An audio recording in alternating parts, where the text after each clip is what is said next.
everyone, Ariel Adams here with the Superlative podcast. Please listen to aBlogtoWatch's other podcast, aBlogtoWatch Weekly, where we talk about the latest watch news and reviews. Today on Superlative, my guest is Lior Arussy. He's the founder and managing partner of Fund Time. Lior, welcome. Thank you very much for having me on the show, Ariel. We have so much to talk about. You're the type of person that could discuss so many angles of the watch industry, what you see in it. You're relatively new to, I understand, the business part of it, but we're going to try to have one good conversation and there'll be more in there. Let's get started by talking about Fund Time. I love it. It's a pun because it's F-U-N-D, like money, but it sounds like F-U-N.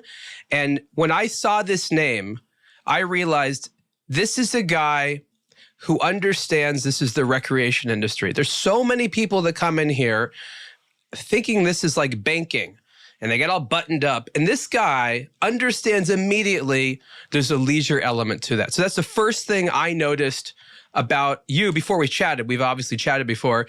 And again, so talk about Fund Time and a little bit about what it is. Excellent. Thank you. First, thank you very much for loving the name. Fund Time is a dedicated fund to invest in accelerating the success of independent watchmakers. We are an active fund. We invest, actually equity in those independent watchmakers, as well as helping them with the distribution in the U.S. market. So we will take over the U.S. operation, brand building, collectors events, PR, everything that it takes in order to help them succeed in that market. And we are here for two reasons. For many independents, being in the US market can be a make it or break it for them. I mean, this is the largest market, let's face it. No other market can provide this power of collectors. And on the other side, for many of the stores and the collectors, it's a bit of a risk to work with some of the independents. So we're kind of de-risking it for them and ushering those independents into the market in a better way. When I started my business in 2007. I was living in the San Francisco area. And there was a term that was used a lot there that isn't really used too much in the watch industry, though I regret it. And it was incubator. And what an incubator was, there was like Y Combinator. That was a very famous one, but there's a lot of them. And the idea was that you found someone with an already existing idea and some level of development, whether they'd started already, they haven't yet. And you take them under your wing and you inject some type of thing in them, money, talent, help. Sometimes you take an ownership stake. Most of the time you do. And you have multiple of these companies. You know they won't all make it.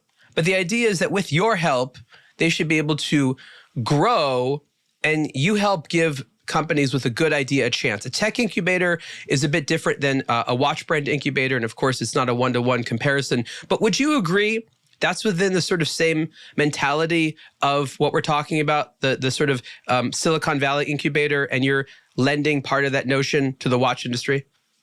Absolutely. And considering the fact that I used to live in the Silicon Valley and I used to be an executive at HP, I'm very much familiar with the model. Okay, of course. Yeah. And it was a natural thing in a place that was a little bit more traditional, didn't really think about it the same. And I saw a toolkit that I can bring from one place and implement in another place. Now, one of the things I think is so crucial to the success of your business model and why I think it makes sense is that an incubator, as well as a fund, has an ownership stake in that company that you're helping. Now, that's not strictly necessary all the time, but I think in the watch industry, with what you do in America, it is. And I'd love your thoughts on this because I've been seeing this for 20 years now. Someone in the United States, retailer, distributor, marketer, agency, there's different types of entities, fundamentally helps a foreign company do really well in the United States. They develop the market. They have retailers that they create interest, fans, real growth. And then the brand says, oh, thank you. You've built something really nice for us. We're going to sever our relationship now and try to enjoy the bounty that you've helped create. And that's a really big problem because that leads to a fight. The brands who cancel those agreements inevitably do self-harm for at least 5 to 10 years, if not longer. And it's a disincentive for anyone on the building side. If you're a retailer or someone like yourself and you want to build up a brand, you are not going to let them grow too big because you know that if they're so good, they will leave you. But in America, that's not how we work. We don't want things to just sort of stay at a low simmer. We want everything to be a big boil. So my belief is that your business model, not just because it's for sort of what you came from, but it addresses some real issues that I've noticed pop up time and time again in the watch industry. Again, as a smart business person, you've no doubt noticed these things. What would you add to what I said? So full agreement there. If I'll get $1 for every story from a retailer that was betrayed by a big brand when he helped them in the early days, I would be a very rich person. But and betrayal is not. You're not being euphemistic. That's like the very good term. No. I can tell you. I will not name names here. But there's a famous court case in Switzerland where this just took place. And the Swiss company tried to kick out the distributor. The distributor sued them in Swiss court and lost, and the Swiss company had to buy the distributor in the US. And a lot of the retailers know exactly who it is and what happened there and so on and so forth. But I want to take you a bit earlier because I think the problem starts much, much earlier. Sure. When we talk to our potential brands that we want to invest, we explain to them that there is a cultural difference between what they do in Switzerland and and the language we speak in the United States. It's not the same English. It's culturally different. And therefore, part of what we do, if you're a traditional Swiss brand and you hired an agency in America, you try to control them with the Swiss way of doing things. And what we explain to them is you don't translate well. And I'll give you one interesting example. Please. Europe and Switzerland specifically are based on the notion of tradition and entitled money. Okay, so when you say since 1882, we're the fourth generation of whatever. America is all about earned it. It's not about entitlement. It's about entrepreneurship. It's about changing the future. Tradition, for some people, if I'll tell them since 1882, they'll say, well, that's when my great-grandfather just got out of slavery. That doesn't translate well. So the notion of America speaking a culturally different language than Switzerland requires us to do a cultural translation of the brand. And so it's before they come and decide to take over. But even the establishment, when you fly from Switzerland, do a couple of meetings and go back, you tell a Swiss story in an American audience that listen differently and looking for a different engagement. So that's where the whole support starts at an earlier stage of how do you establish your narrative in the American market in which in one way it's authentic to who you are, but it's also engaging to the audiences that you're speaking to. Well, how do you address that cultural difference? Because it's difficult to decide who wins. On the one hand, you have American expectations and business practices, and you're doing business on American soil. On the other hand, you have this company that is not American, that's Swiss, and there's upsides and downsides to that. When it comes to whose culture and rules control in the United States, obviously I'm a bit biased, but you're a good diplomat. Whose side should win? And if there's a compromise on certain things where it's mutually incompatible to do both, who wins in that situation? I think it's an interesting question. It's actually a very, very straightforward answer. Okay, the side of the customer. If you exist in Switzerland as a nonprofit, by all means, tell whatever story you want to tell. But if you want your customers to be engaged, you need to speak to your customers in a way that will motivate them and mobilize them. They're not buying a timepiece. They're buying a part of their life journey. They're buying a reward for a success, a celebration of a time, a milestone in a journey. And I'll step back because I don't want your listeners to think that I'm some kind of an ideologue. And I've had the same exact thing in the auto industry. And if people will Google me, they'll find out there's a whole book written about the project I've done for Mercedes-Benz in the United States. Much larger operation than the whole industry in the United States in terms of timepieces, okay? 350 dealerships, German company with a German way of thinking, German way of approach. And when I came on board and needed to translate the brand into the US market, we completely changed the way we sell, the way we service, the way we reward loyalty. The whole engagement with customer completely changed. After that followed BMW, another German company, which I worked with for several years. So I've been on this journey on a much larger scale, on a much larger stage before. And that gap is a real gap because, again, they're telling a story that is very authentic to where they come from, but it doesn't resonate with the American audience unless you create the cultural bridges and you adapt it without losing authenticity, but respecting the customer. Don't be dictating. We're living in an era where the customer is now the brand. We have 300 million content creators in the world. They're not going to be dictated by someone else. I think I'll say this because I understand the line you're trying to cross, or trying to walk it for that matter. But here's what I'll say.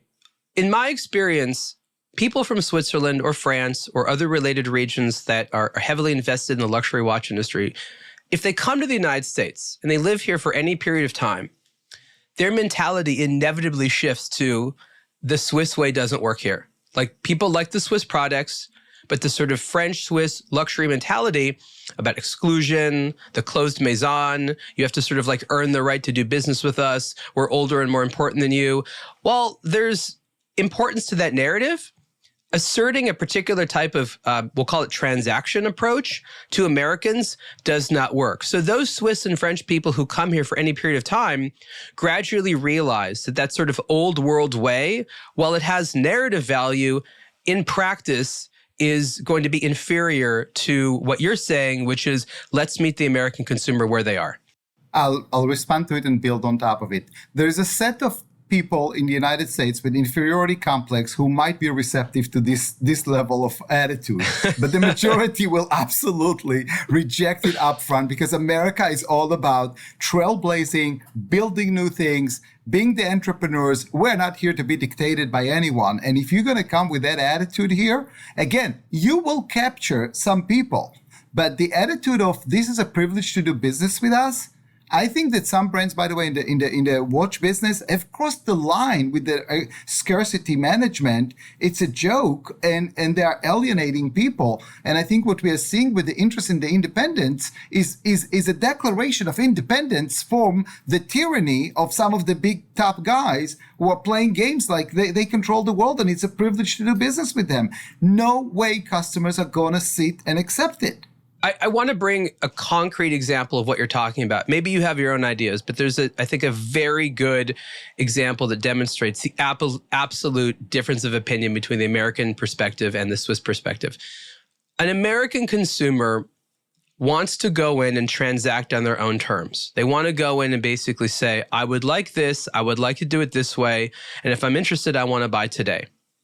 Now, the Swiss, not all of them, but a lot of brands increasingly have engaged this model where essentially you have to apply to buy something. When you go into a store, you're not allowed to say, I want to buy this right now. You have to give them your contact information. You have to indicate to them a few choices of watches you might be interested in, and then you have to wait. They contact you back. They check out who you are. So rather than saying, hey, brand, tell me why I should do business with you, the mentality that's a foreign mentality tries to reverse this dynamic and says, hey, consumer, here's why we're going to allow you to do business with us. And that's very un-American. And that's a very concrete example of a practice happening right now, quite commonly, that in my opinion, and I think you'll agree, is entirely antagonistic to the way most wealthy US customers want to do business. My only response to the example you just provided is I want every one of those executives to consider the following situation. A customer steps into their boutique, their salesperson is slapping them on the face and sending them out, because that's exactly what they do when they ask them those things.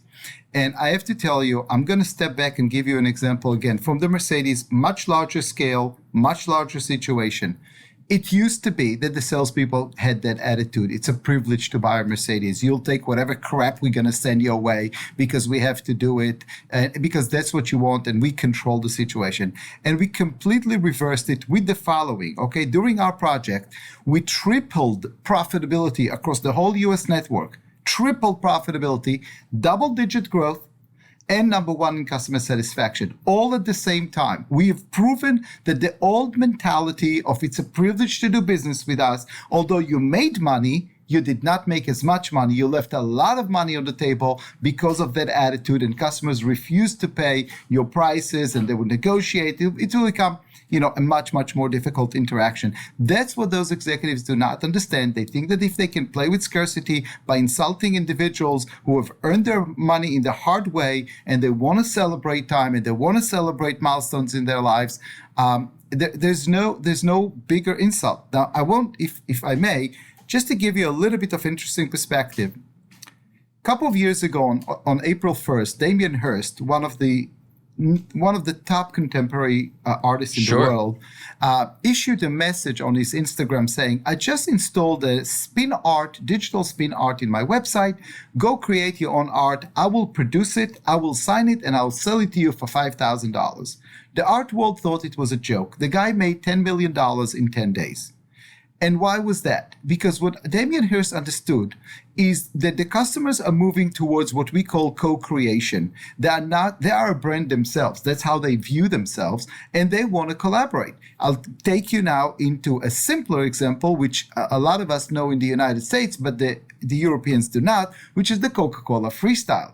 For 140 years, Coca-Cola said, we've got the secret. If you want to be happy, we got a dark liquid sold in a can or in a glass bottle, and if you drink it, you are going to be happy. And then they installed the freestyle machines, which allow you, for those of you who do not know those machines, you can go and say, today I would like 12% grapefruit Sprite, and then 35% of apple Fanta, and the rest Coke Zero. It's disgusting, but it's my disgusting. And Coca-Cola basically moved the formula to the customers. They understood that the power have shifted to the customers. We're seeing more and more evidence of co-creation, of customers who are seeking to be partners, but they do not want to be subservient to the brands. And brands who do not understand that are going to find out in the hard way. And in my humble opinion, based on my experience, they are paying for it right now in lost margins and in lost business. They just don't know that. Speaking of Coca-Cola, I have here the Casio G-Shock Coca-Cola watch. Cool. This is a really cool one. And I wrote a whole article talking about Coca-Cola as a company that's sort of a marketing genius because, again, they've essentially been selling, flavored sugar water for 140 years. And the rest is a customer engagement. What do you think is on the minds of some of these Swiss executives? It's easy to make them feel silly. It's easy to demonize them and show them how wrong they are. Obviously, they think that they need to do this to be competitive. What is the fear they have? I think it's interesting to ask yourself, what's the mentality of the other side here?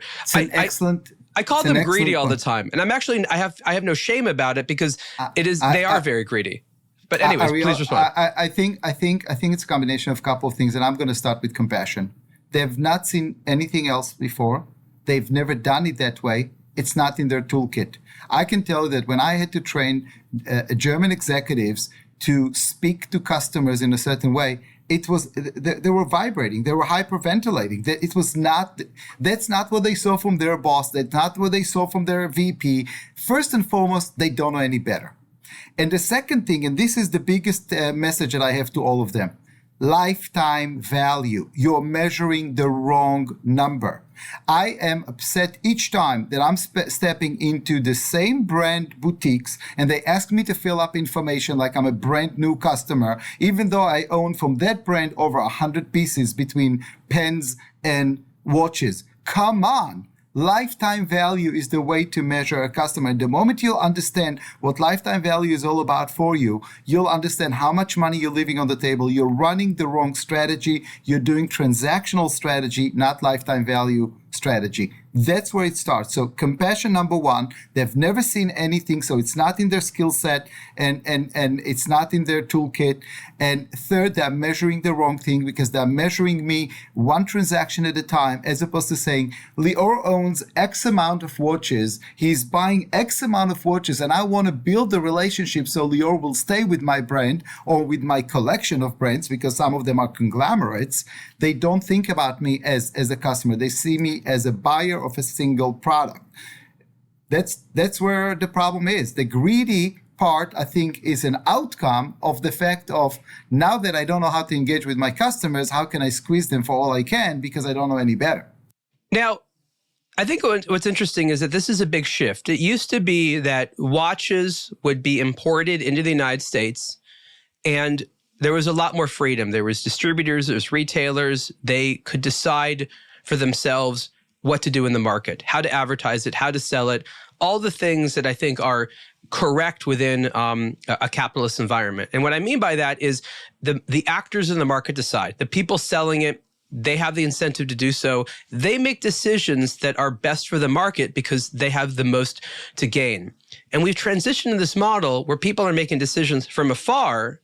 And as we pointed out, if you're really looking at the market and if you're really interested in making business in the long term, these are pretty foolish decisions. From your perspective, what changed in the last, I don't know, years, decades, that made it so that America's market of luxury timepieces is no longer making its own decisions? Somebody somewhere else is making decisions. And as you said, growth, stability, and a lot of other factors are at risk as a result of that. I think you know the answer.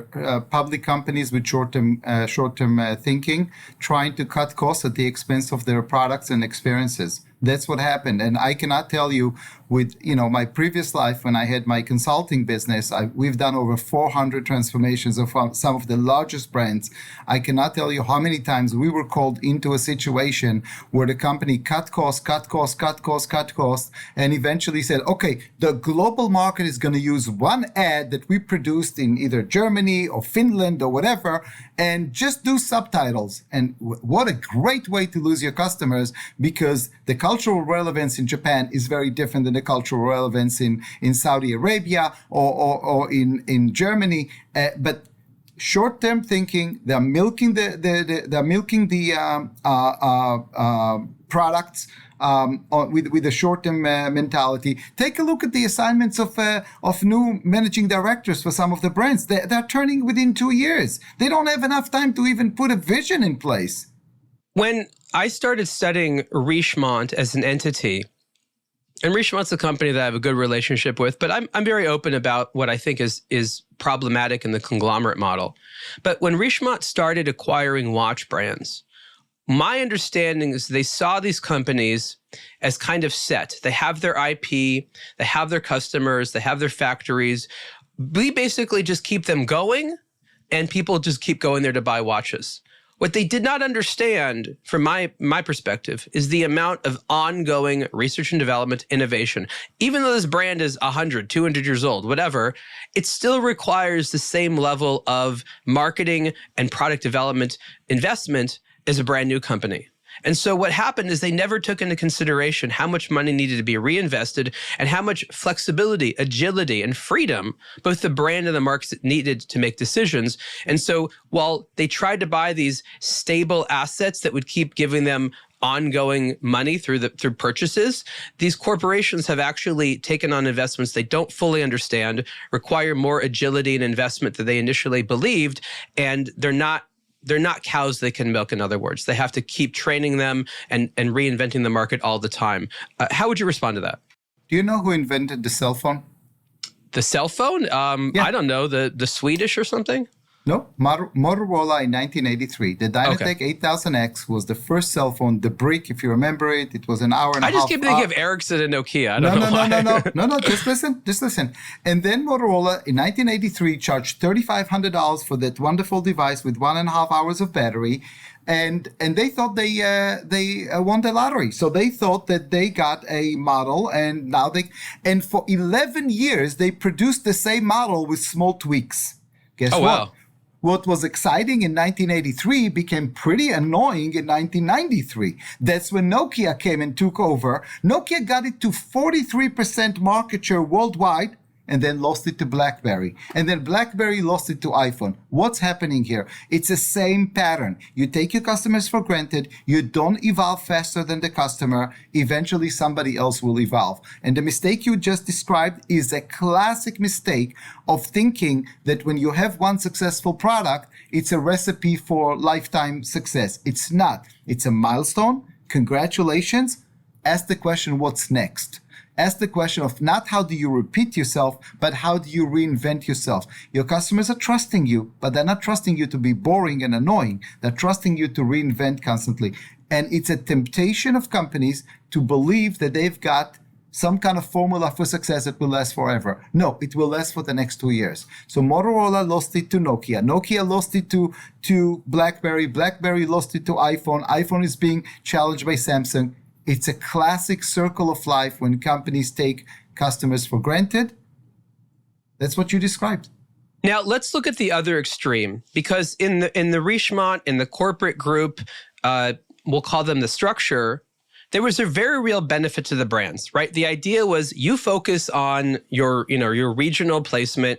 You're here in the small part of Switzerland or whatever. You make watches, you do your thing. You don't want to deal with the headaches of distribution, international marketing, blah, blah, blah, blah, blah. We help with that. And that does make sense. And I think it's very Absolutely correct to also say that a lot of the, we'll call them independents out there, who do not have these types of affiliations struggle when it comes to doing business outside of their immediate region. So it is actually true that needing some type of partner makes sense. And I think the issue, at least in the last 20 years, has been that fundamental lack of a relationship structure. Some people call it a contract, some people call it a business model, but the relationship between the brands themselves and these foreign entities has never quite been figured out. I believe there needs to be a shared ownership, meaning a shared responsibility, shared success model. That's what I believe. Not everyone does, but you agree that there's a bit of a vacuum where people right now are still trying to figure out the right model. Because when people try to copy other models, it's quite awkward and we see a lot of problems. And not that many people in this space, as a virtue of what they do, keeping old technology alive, are particularly inventive in the business sense. I not only agree with you, but I would like to start the problem even earlier. You described the problem as a problem that exists when you want to try to sell outside of your territory. I can tell you that I talk to independents. They're struggling with getting suppliers to give them proper attention because their volume is not large enough. They don't have large enough of orders, and they're getting the crumbs. They're not even getting the right attention. So the problem starts earlier. No question that economies of scale on the back end has a tremendous opportunity there. I think that when you look at who are the new independent creators, they all came from the big brands. They all had great ideas that the big brands did not let them do. That's where the problem starts. The problem starts when the big brands are going after the creative mind that created the success and start dictating to them what to do and doesn't let them do the creative stuff. So it's like, let them do the creative stuff. You can do economies of scale and efficiencies in the back end. No question, it's very, very valuable. But when you start losing your creators, that's when you start losing the heart of the place. That's when you start losing the beating, pun intended, the beating heart of the place. So I'm going to shift gears, and I want your opinion on an interesting business dilemma, because I think this business dilemma sometimes goes to the heart of this issue. Now, the watch industry is kind of weird because on the one hand, it's set up like it's making an industrial good. It's set up like it's making some type of precision machine that has to work well, that has to have a high level of quality, and that has to be made with certain types of efficiencies, almost as though the world still needs these machines. Yet, the world does not still need mechanical watches, or a lot of watches in the way that they're made. It is a luxury item. It's a pleasure item. It's purchased based upon emotions, and that fluctuates with a lot of different market forces. So on the one hand, you have something that has to have the stability and professionalism of a real tool, of a real machine. On the other hand, you're selling art and entertainment. Those worlds have an issue. They sometimes conflict. So the issue that I want to talk about is what happens when people say, we think this watch is going to be great, we're going to build a bunch of units, we're excited about it, and then the market has some type of change. And even though the product isn't bad, for whatever reason, people don't want it, don't want to spend the money on it, and now you're sitting on these goods. The one model is to pretend like it's all sold out and it's great, and you have to figure out what to do with these. Another model is, well, they'll sell at some price, right? So what do you do in this instance when for no one's fault, they've misjudged demand, they can't sell out, but they need to move on to something else. Similar to the movie industry, if you have a dud, you don't just stop making movies, you try again. The watch industry, sometimes they have one dud and they completely give up. So I think you understand the dynamic here, and I'd love to hear your thoughts on how to deal with this interesting case of misjudging the market, but also maintaining confidence. Ariel, what percentage of new products, not in the watch business, new products that go on shelves are being canceled within 12 months? Do you know? A lot? Probably a lot. 95%. Okay. What percentage of restaurants that opened this year will be closed within this year? I don't know, 50, 60%? 50%. If you want to be in creative world, if you want to be in innovation, you need to tolerate failure. And I think the first thing that this industry is not doing is tolerating or leaving room for that failure. Now, there are a couple ways to handle that, okay? One way to handle it is control your production. Don't go out to the market with large quantities. Do the proper piloting and testing if you want to keep the product the way it is. And the second one, and I'm going to say a very dirty word that nobody wants to hear it, you have the gray market. Find a way to get it out of the system. It's actually a healthy way. I know nobody wants to talk about that, but it's a healthy way to let go your duds. By the way, your duds might be duds on the larger scale, but they may not be duds for the fewer or maybe at a different price point. I can tell you that I evaluated at least 5 companies that are right now in financial distress because they moved too high in the price point and they made all the investments, they got duds, and they're right now at the brink of bankruptcy. And it happens. If companies will stop innovating and just repeating what they have, customers will get bored and they'll go elsewhere. You have to innovate, but you need to allow a permission to fail. It happens in every other industry. I totally agree. And I want to add just one point to this, which I think is so crucial because it really defines a lot of the things going on in the watch industry right now. And it has to do with price. Now, one of the gripes I have with the sort of European luxury mentality is, your media, your job is to tell everyone that the price is worth it. I'm like, no. You have to convince me first. And then if I actually agree it's a good value, I can go tell my audience on. There's this problem where they think they can price stuff whatever it is they want to, and that someone like us has to ultimately justify that to the market. I fundamentally disagree. I think that it has to begin with a good value proposition, and we're here to communicate about that and share enthusiasm.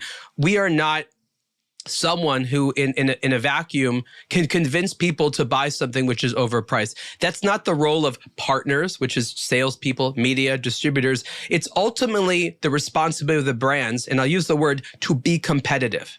If they are not competitive, we cannot make them be competitive. We can help them achieve success with a competitive product, but partners cannot make an uncompetitive product, i.e. overpriced, competitive. Let me build up on that. Okay, there are 2 ways to engage customers: inspiration and desperation. When your customers are pressing on the price button, that means you're in desperation, which means whatever you created is not inspiring enough and they're not willing to stand in line for that. And to go and blame the messengers or the salespeople on that, it's a failure on their part. Which happens all the time. Constantly blaming that. Therefore, I go back. Inspiration or desperation. Be honest with yourself. Your product failed to inspire. Second thing, don't look just at this industry. I go back to the auto industry, which sells to high net worth customers. Sometimes companies make mistakes and then they provide incentives. The incentives are basically another way of, softening the price in order to make it more accessible. Sometimes we make mistakes. You cannot act like you're all perfect and every decision you make is correct decision. That's it. So right now, there's a couple of companies that Funtime is involved with, and Morand Arussy is one of them, and I'm wearing the new Node right now, which is really a beautiful watch. I'm with Miura, so you've got the colorful dial. I've been writing about this watch, or this brand for that matter, pretty close to when they founded. Prior to your involvement, my question is, what is it that you saw in this company? Why was this company one that you said, I want to be involved with them, I want to invest in them, I like the people, and I want to help them grow? Excellent. So this goes back to our criteria. We're not just looking for watchmakers. We're looking for what we call time crafters.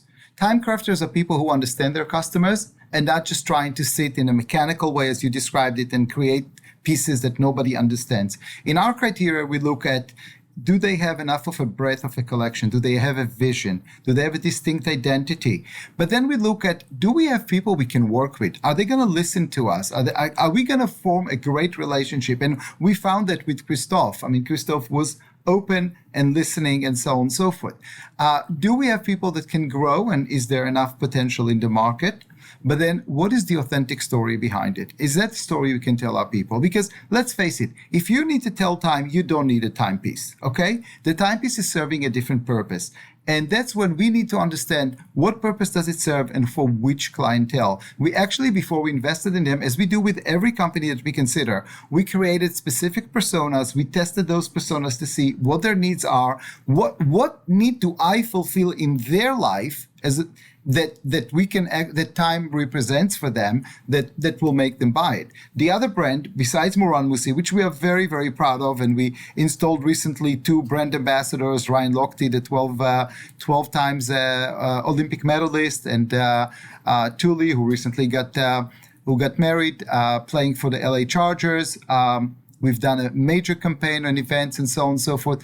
But besides them, we have Lorige, which specializes in turning race car brakes into unique timepieces made in Geneva. And I'm also invested in Hegid, which does the make your own watch kind of concept. Very, very fun thing. The criteria is, again, broad collection, leadership we can connect with, and authentic story that we can tell. And then we look at operation, ability to manufacture, quality of pieces. We talk to the suppliers and so on and so forth. But the authenticity, the storytelling is very, very critical for us. The leadership and their willingness to listen. And I've had long conversations with Christophe. I can tell you that with some of our CEOs, I'm talking to them every day. Not because I'm trying to dictate to them. I'm their resource. I'm an active investor. You have a problem? I've been there. I've been an entrepreneur myself. I've faced those challenges. We get involved in every little detail that they wish us to be involved in. When it comes to the US market, that's our domain. Our goal is to really establish them. I can tell you that since the launch of Morand here 2.5 months ago, we got over 80 press mentions on Morand alone in the United States and outside, all through very concentrated efforts to build the brand. And that was just one step. As I mentioned, brand ambassadors was the other steps, and then the launch events, which have been phenomenal success. We had to turn people away. I agree that an event done right is incredibly valuable, and many of these brands, maybe they're not ambitious enough on their own to truly do it. And again, I know there's different brands here, but what was their position like in the United States before you were involved? What were they doing here? How were they engaging? What were the big problems? Obviously you had a very compelling pitch. You said, you're doing A, but this doesn't work. You should be doing B. And they said, yeah, Mr. Arussy, you're right. We should. What did their U.S. involvement look like at the time you approached them? They were trying to do, okay, and I'm going to speak right now in a broadest point. All of them are in the same exact vicious cycle. They try to pitch to retailers, okay? The retailers are looking at them as a risk. The piece might be interesting, but they've been in enough independent cases where those companies did not exactly succeed. So they'll order, most of the time on commission or on memo, 2 pieces, put them in a glass case, and hope for the best. And they become basically brand number 37 for that retailer. I call those glass cases the cemetery or the tombstone of all independent watches, because 2 pieces at one place is not going to make the market. Nobody's going to know about it. You're not even scratching the surface, and all you're creating is more frustration and a word of mouth among the retailers that your pieces are not moving. But they cannot move if there will not be investment in branding and awareness and communication. So they're in a vicious cycle. They don't understand the market well enough. And they would fly to LA for one meeting, and they'll fly to Kansas for another meeting, and they think that they conquer the market. And 2 people might have bought from them, and they declare victory. And those are very early adopters. If we go back to the innovator's dilemma, those innovators are not representative of the potential of the market. And many of them are in that vicious cycle. They don't know how to get started. They cannot afford having an office here. They cannot afford the investment that's required here. So they are dabbling with crumbs.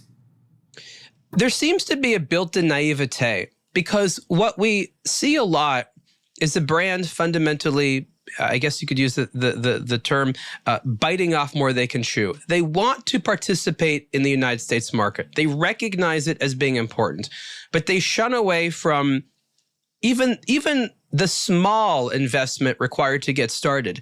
The idea that we import some watches on a consignment basis and they sit in a case. Okay, no one is going to just sort of magnetize into that store and be like, I want that new thing coming in. It requires people being aware of it. It requires other people pushing it. It requires a period of time just to let people know about it. There's not like people like, I mean, yes, there are some super fans that are like, I want to know the new watches all the time. But most consumers take weeks, if not months, if not years to learn about new products because they're not constantly looking at the new stuff. They tend to start looking only when they want to buy. And you never really know when that's going to be. So my question is, why do they have this fundamental naivete where they want to dabble in the market, but they're fundamentally not even doing the bare minimum? Why do they think that's okay? Why do they keep making that mistake when, as you said, there's truly no chance of success? It would take you 100 years. You know what I mean? Like, why do they keep doing that? Most of the CEOs of the independents that I speak to are the designers. They came straight from the atelier of someone else. They've never been in sales and marketing. They don't know what it takes. They have no experience whatsoever in brand building, in commercial side, and they make decisions without having any background whatsoever. Look, I'm not going to go and tell you how to craft your next timepiece, but by all means, please respect that there is a discipline and there is a profession that's called brand building and marketing and sales, and they don't come from that background. So they make very rash decisions. They sold one piece here, one piece there to the super fans, and they think that that's the market. The super fans are not the market. They are the outliers. They are not building your brand. But again, most of the CEOs just don't have the background. That's the first thing. Second, let's face another thing. Even if they speak English, it's not their natural language. They're not comfortable in that. I cannot tell you how many meetings I conduct with translators because they can't even say a word in English. So you want them to come to the US market and conquer it? They have no idea even how to get started. So they dabble with a little bit here and there. But again, the majority of them are crafters, engineers, creators, designers. They're not commercial people. And they don't have experience in that space. That's it.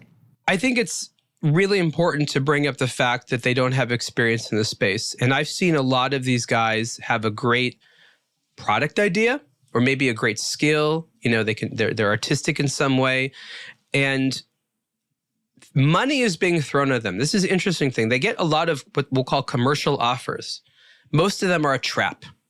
Right? They don't know it, but they're a trap. And I've seen a lot of these guys from a young age get into middle age, and they're still kind of having that founder's dilemma of, I know I have something good, there's supporters, but I can't quite figure it out. And I think a lot of it comes down to not having enough adults in the room. Same way they talked about the Silicon Valley issue.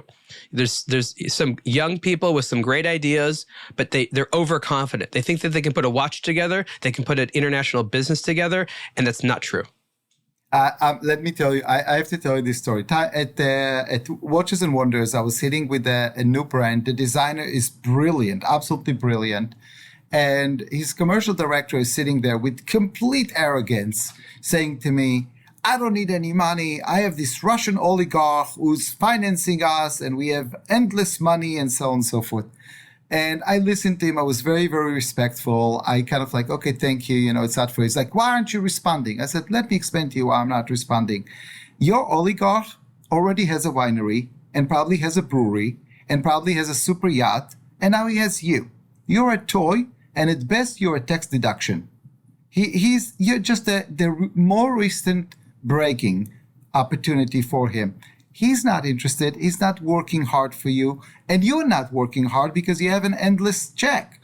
And guess what? I don't want to work with entrepreneurs who are not going to work hard to build their brand.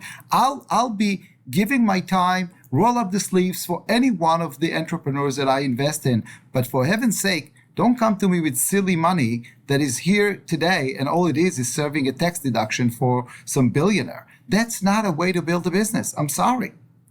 And yes, there's some silly money out there, and there's some brands who don't know what they stand for, but they spend money on shows, they spend money on booths and stuff like that. And when you come to like, what's your unique story? They can't tell it. Well, let's talk about your vision for the brands. We've talked about a lot of things that can go wrong for Morand, for Lorige, for Hegid. You have a vision for the United States. What can you share about what it looks like? What are your hopes? How big do you want them to get? Again, I'm curious to know what your ambitions are for these companies. So as much as we love our independent watchmakers, or as I call them, time crafters, we're here as investors. We do need to have return on investment. We do want them to grow very well, but we do understand that it takes time and there is a disciplined approach to it. So in our brand building approach, there is the discovery element first, moving toward how to integrate them into the ecosystem of the US market. So which clubs are the right clubs? Which ambassadors are the right ambassadors? We're asking all these questions. Then we look at access. Who are the right personas and how do I reach to them, oftentimes directly before we even go to stores? And then we look also at relationships. So for example, at Morand, we launched the Pioneer Society, which is the first 30 buyers get the right to see the next pieces before anybody else gets it. Why? I want a reward relationship. I want you, if you're a trailblazer, if you're going to be early on with us before it's known to everyone else, we want to invest in relationship. We want to build the lifetime value concept. So for us, it's about deepening the relationships directly between the Maison and the US market, but do that in a disciplined way that ultimately will not just speak to few super fans, but rather make it available to the broader market at different price points in order to make sure that they can access and enjoy those timepieces. And the other piece that we are very keen on is whom not to sell to. Okay? This is a discipline that most brands do not pay attention to. There are people that I would rather not sell to, not because I don't like them, but it's not going to actually fulfill their need. Do you mean end customers, retailers? Yes, when you say end customers and retailers. Yes, you know what we do with retailers? We actually go to retailers and say, please don't buy from us yet. Let's do one event together. Let's do it at your store. Let's see that your customers are actually the right customers. I don't want you to be stuck with my inventory. I don't want you to, and the old-fashioned way was let's stuff the channel. Let's just, put as many pieces because I need to close the quarter. And I don't want that. I want you to believe in what you sell. I want you to be passionate about it because let's face it, the premium price is going to come from passion. And if your salespeople are not going to be passionate about it, if they're not going to tell the story in the most passionate way, then there's no point. There's no point. Then I'm just selling units.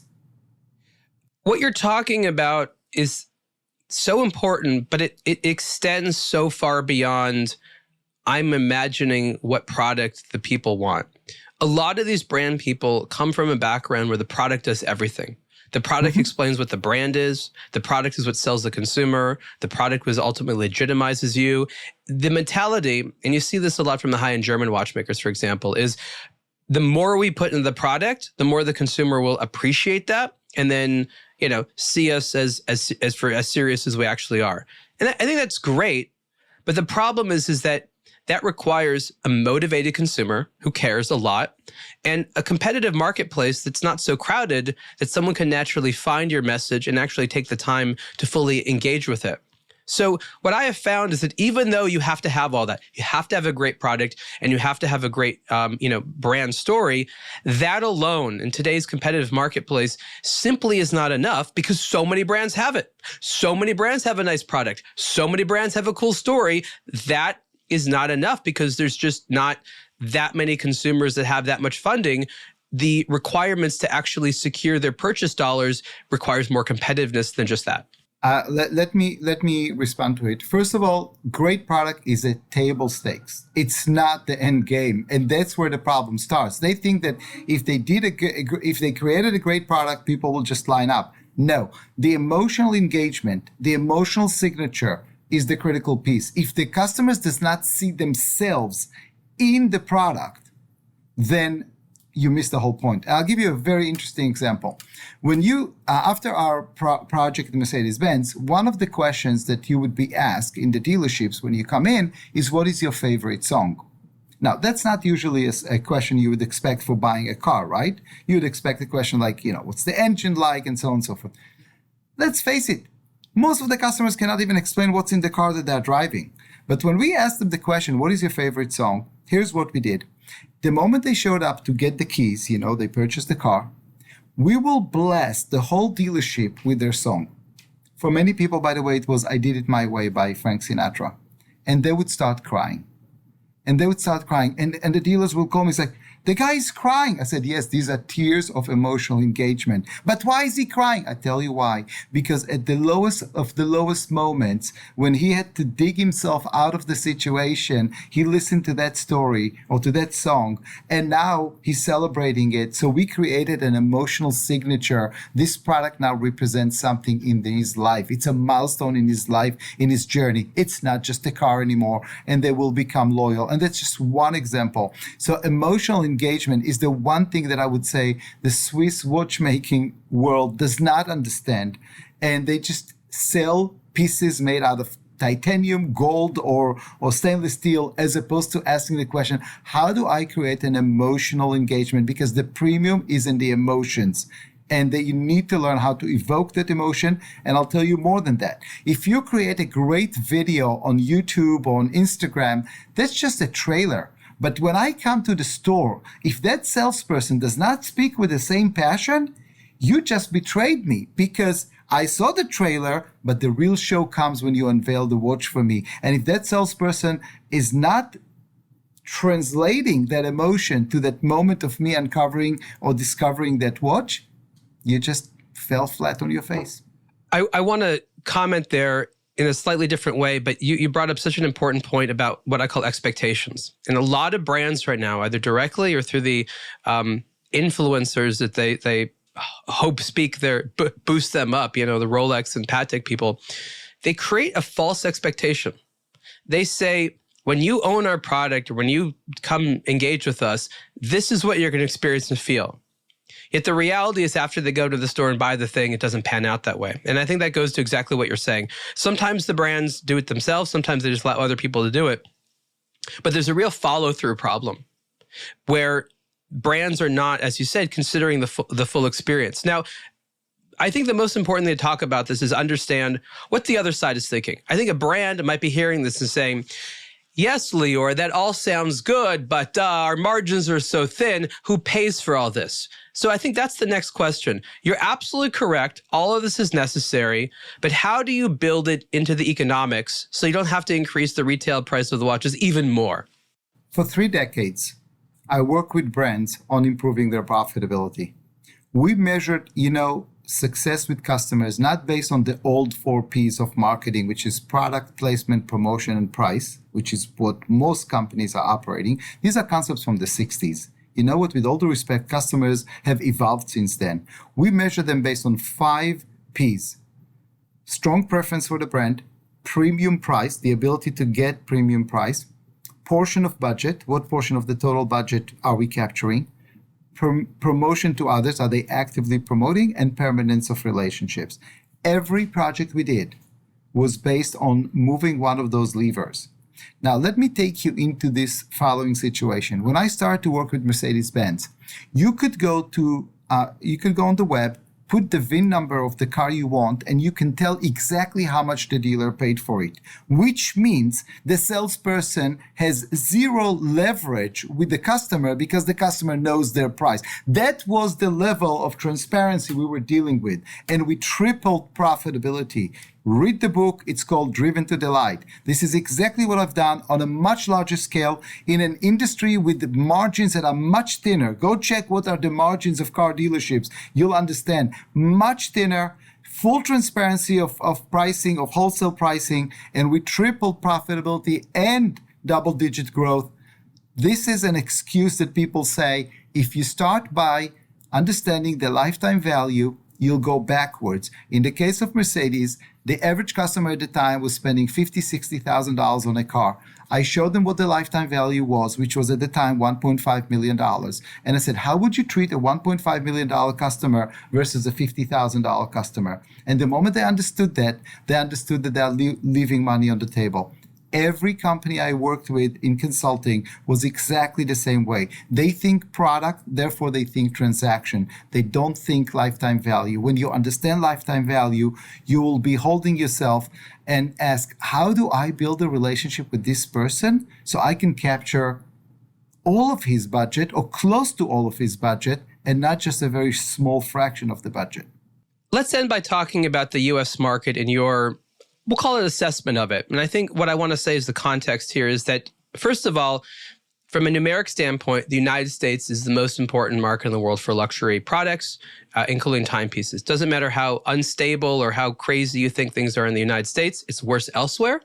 And we're still the top market for luxury and timepieces. So that is a fact. With that said, a lot of different brands and categories of brands are having very different experiences right now. Some are doing fantastic and selling a lot and doing better than they've ever done before. Others are really struggling and they can't find interested retailers. It's hard to sell product at retail price. It's hard to sell product at discounted price. They're having a lot of issues. Some see a lot of closed doors and maybe the market's good, but they don't find anyone who's willing to quote unquote invest in them or take a chance on them. So you're having a lot of mixed experiences, despite the fact that the United States is very, very important. It's also evolving. So the question is twofold. What is your assessment of the United States market overall? And according to your plans and your vantage point, where do you hope it's going to move in the next 5 to 10 years? Or maybe where do you actually think it'll be moving in the next 5 to 10 years? Okay. So the larger the market, the more players are going to be there. So be ready for that. It's going to be more crowded market. It's going to be more competitive market. There are going to be more people trying to come in. You either come in, you get one chance. You either come in and do it right or don't bother, okay? Because it's expensive to come in and you better be ready to show them how you're going to support them. So when I go and talk to a retailer and I show him my PR plan and I show him the sales guides that we created and I show them the brand ambassadors and I show them the early successes in the events, they see an ecosystem that are here to support them. A retailer doesn't need just a product. The product doesn't sell itself. They're smarter than that. And a lot of the brands are coming with the product as a lead and saying it's just going to sell itself because one guy just sent me a DM on Instagram yesterday from Kansas, so it's going to sell itself. No, it's not. Show them the ecosystem of support that you're going to provide or don't bother them. Otherwise, you're going to end up with 2 pieces on consignment in the cemetery of watches, which is the glass case. So for brands that are coming here, be serious about yourself and what you're going to support the development of the market. The retailer's job is not to develop your market. The retailer's job is to showcase your product in the most successful, passionate way. But it's not to create your market, not to develop your market, not to create discovery, not to embed it into the ecosystem. Understand even what brand building is, and a lot of them don't even understand that. So that's the first thing. You're going to be competitive. Your product better be ready. And by the way, be ready to fail. It's okay. If you got a dud, as we talked about earlier, move it out. Move it out quickly. Don't sit on it. Don't insist on your pricing. Just create another one. Be humble about it. It's part of the creative process. And that's something you need to accept as well. The US market will forgive you if you will not be arrogant and entitled. If you come with an arrogance and entitlement, the US market is going to repel you very, very quickly. That's the first thing. Now, 5 years from now, we are going to see far more customer engagements and customer co-creation. Not just purchasing, not just passive participation. They want to be co-creators. We're going to see more influencers, more people posting, and more people asking for their own versions and their own customization. I believe that the search for independence is a form of a declaration of independence from the big four that are dictating in an old way of doing business. And brands that will demonstrate their commitment to customers and to building long-term relationships are going to see that coming back to them. Again, I've implemented it in so many business models, in so many clients, and it works. So be ready to open your eyes, not be creator-centric, not be engineering-centric, but be customer-centric and build with them, and you will see a totally different return on investment, if you may. Who are the wrong types of brands to currently approach the United States market right now? There's a lot of brands and there's a lot of markets around the world. Who should just say, you know what, I'm not ready for the United States, or the United States is not ready for us? Because I actually think there's some companies that should just look elsewhere. Okay. When we look at different brands in preparation for this, one of the first questions we're trying to answer, is that a project or is that a business? And oftentimes we talk to people, it's a project. He wanted to create something. The atelier he was part of did not let him do that. And they're doing it. If you don't have a vision, please understand you're fulfilling your own personal desires to express yourself and so on and so forth. But that's not a business. If you have a vision with collection, with a statement to the world. Now, I have to tell you, next thing, what is your story? What is the story behind it? What makes it special? Just because you did it in a certain way or everything was hand finished, that's not a story. That's not authenticity. Just because you buy all the pieces from Switzerland or nearby, that's not a story. That's a product description. That's a product feature. So if you don't have a vision, you're really a project trying to fulfill a frustration that happened to you in the previous atelier, or if you don't have a clear vision to the market saying, I am bringing a time expression that's going to help people feel this. And if you cannot answer that question, then don't come here, because the market is not going to accept it. And the last one is, if you're so believing in your craft that you think you're the smartest person in the room, you'll be repelled from the US market very, very quickly. Again, there's a small percentage of Americans with inferiority complex that may tolerate that attitude, but the majority will say, don't treat me like that. I'll add this because I think it's very relevant, and I've done this a lot myself, and I know how it feels. There's the difference between a really nice watch and a really nice experience with a brand. And what I mean by that is if the watch is really nice, but the experience with the brand is not nice, the watch then becomes not nice. Sometimes a mediocre watch, if the brand makes you feel good about yourself, suddenly takes on a whole new dimension. And I'm not saying people have to like mediocre watches, but the point is that in a competitive marketplace with a lot of really nice product, most consumers in the United States ask themselves, how does the brand make me feel about me? And if they look at that watch and they remember feeling good as a function of engaging or with the brand, going to their events, how they felt when they bought the product, something like that, that is the ultimate validator. And a lot of brands just sort of say, you know, we look good, but you can't touch. And the American consumer, I'm sorry, wants a little bit more freedom than that. They want to be able to feel like not only does the brand make something cool, but that they are in some way a little part of the brand. That is exactly correct. This is the form of co-creation. And if you think it's just the American consumers, think again. The consumer is global, especially the high net worth and luxury customer. They travel, they experience things in different places. Others are treating them better. Don't benchmark yourself against the next door watchmaker. Benchmark yourself against Mandarin Oriental or Ritz-Carlton or Delta Airlines business class. Understand how these people are being pampered. You can't come to them with that attitude. It's just not going to happen. And if you're not going to accept that the world is shifting with power to consumers and they want to be co-creators and not just passive recipients, and if you're not going to build relationship-centric approach, you're bound to lose. Lior, we're out of time. This has been a great conversation. Can you please tell the listeners where they can learn more about you on the internet? So about me, it's very simple, LiorArussy.com, LiorArussy. I published 10 books, so you can read my thoughts also in 10 books and thousands of articles that I've published. So LiorArussy.com is the central place for that. For Funtime, it's teamfuntime.com for people who want to communicate with us. But those are the two sources. This has been the Superlative Podcast interview with Lior Arussy. Lior, thank you so much. Thank you for having me.